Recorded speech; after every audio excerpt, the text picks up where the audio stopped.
እንደምን አላችሁ? ድምጻችሁ አይሰማም። አለሎይ አዛችኋል። አለሎይ መልካም። በድጋሚ እንደምን አላችሁ?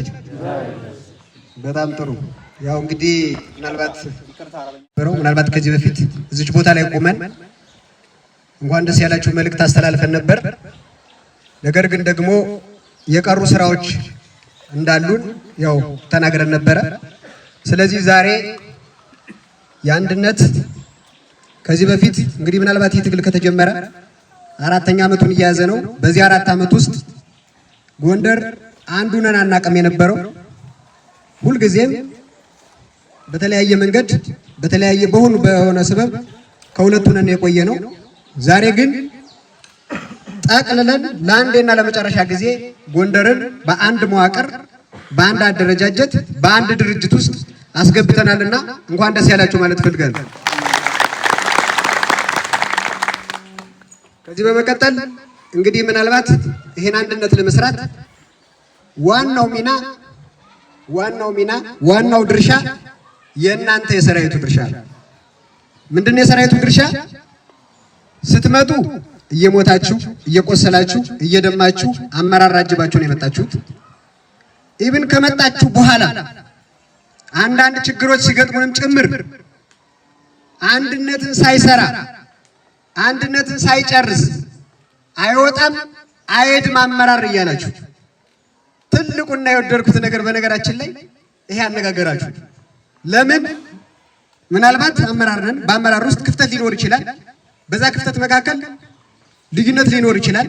ልዩነታችን አጥብበን እንድንነጋገርም ጭምር የእናንተ ጫና ነው የነበረውና ይሄን አንድነት ለመስራት 95% የእናንተ ኃላፊነት ወይም የእናንተ ሚና ነው ማለት ይቻላል።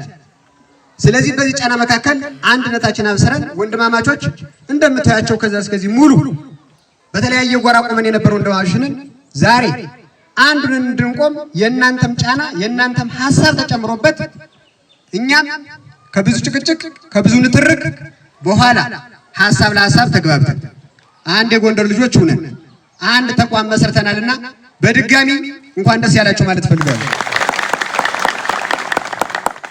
ከዚህ በመቀጠል እንግዲህ ይህ አንድነት ምናልባት ከዚህ በፊት በነበረው ችግር ብዙ ስብስቦች የጎንደር ትግል ሰራዊት ሳያጣ የቀጠና ስፋት ሳያጣ የህዝብ ድጋፍ ሳያጣ የሪሶርስ እጥሮት ሳይኖርበት ነገር ግን በልዩነታችን መካከል እነዚህን ሁሉ ነገሮች ሳንጠቀም ቆይተናል።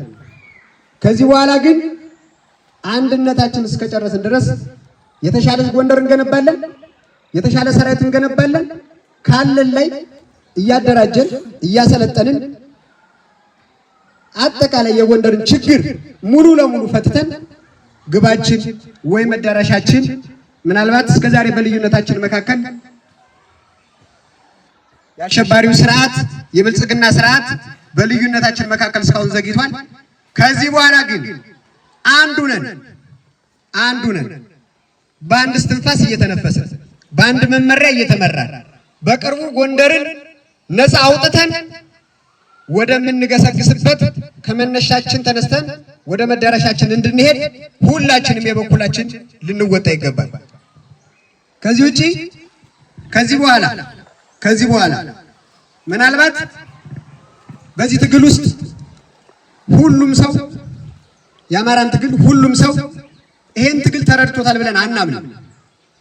ምክንያት ከተባለ ዛሬም ለመወጠጥ ዛሬም አንድነትን ለማፍረስ ይሄንን እንግዲህ እናንተ ታዝባችኋል ብዬ አስባለሁ። አንድ ወር ሙሉ መከራ እያየን አንዳንዶች ግለሰቦች ነው የምንላቸው ግለሰቦች ይሄን አንድነት ለማፍረስ ይሄን አንድነት ለመወጠጥ ዛሬም ድረስ ስራ አልፈቷሉ። እነዚህን በጋራ ከዛሬ ጀምሮ የነከሌ ቡድን ነው የነከሌ ኃይል ነው ሳንል በጋራ ታግለናቸው አደረጃጀታችን ተቀብለው አደረጃጀታችን አምነው እንዲታገሉ ከማድረግ አንፃር እናንተም ቁርጥ ብላችሁ ከዚህ በኋላ የበኩላችሁ እንድትወጡ እኛ በዚህ በኩል አንዱ ነን እስከተነሳን ድረስ አንዱ ነን እስከቆምን ድረስ ለማስተካከል ዝግጁ ነን። ይሄንን ስናረግ አጋዥ እንድትሆኑ ምክንያት ከተባለ ሁሉንም አይታችሁት ስለሄዳችሁ እናንተ ከዚህ በኋላ ለቀሪው ሰራዊታችን ለቀሪው ህዝባችን መምህር ነው የምትሆኑት። በየቦታው በየቀጠናው መምህር የምትሆኑበት ምክንያት ምንድነው ከተባለ ስንሰራ የሰራንበትን ሂደት ሙሉን ስላያችሁት ሙሉን ስለሰማችሁት ከእናንተ ጆሮ የተደበቀ ነገር የለም። ስለዚህ ቀሪ ነገሮቻችን እንድንቋጭ የበኩላችሁን አስተዋጽኦ እንድትወጡ ማለት ፈልጋለሁ። እንግዲህ ምናልባት ዛሬ እችን ቀን እንድናበስር እችን ቀን አብረን እንድንቆም